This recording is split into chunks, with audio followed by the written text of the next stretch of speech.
பாடலின் கதை பாவியும் குருடனுமாய்.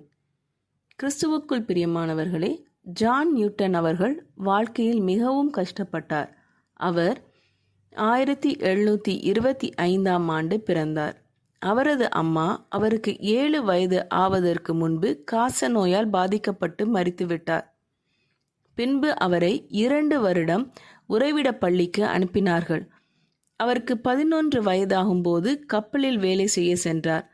அவர் மற்றவர்களால் தவறாக நடத்தப்பட்டார் மற்றும் ஒழுக்கக்கேடான வாழ்க்கை வாழ்ந்தார். இறுதியில் அவர் அடிமை வர்த்தக கப்பலின் கேப்டன் ஆனார். அவர் பாவம் எவ்வளவு கொடூரமானது என்பதை அறிந்திருந்தார். அதனால்தான் அவர் பின்னர் பாவியும் குருடனுமாய் அழிந்த எண்ணெய் போன்ற வார்த்தைகளில் தன்னை குறிப்பிட்டார்.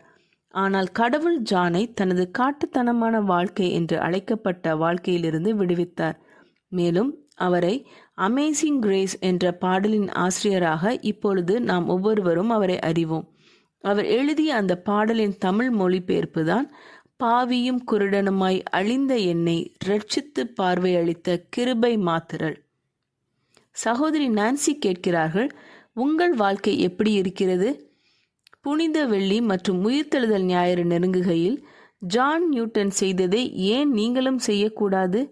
இன்றே சிறிது நேரம் ஒதுக்கி உங்கள் வாழ்வில் கடவுளின் அற்புதமான கிருபையை பற்றி சிந்திக்கவும் உங்களை காப்பாற்றியதற்காக அவருக்கு நன்றியும் சொல்லுங்கள். ஜெபம் செய்வோம். எங்கள் அன்பின் பரமபிதாவே, இந்த தவ காலத்தில் நாங்களும் எங்கள் கடந்த கால வாழ்க்கையை நினைக்கிறோம்.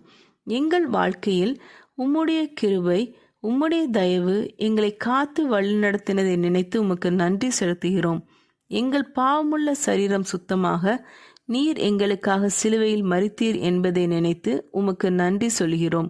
இயேசுவின் மூலம் ஜெபிக்கிறோம் பரமபிதாவே, ஆமீன்.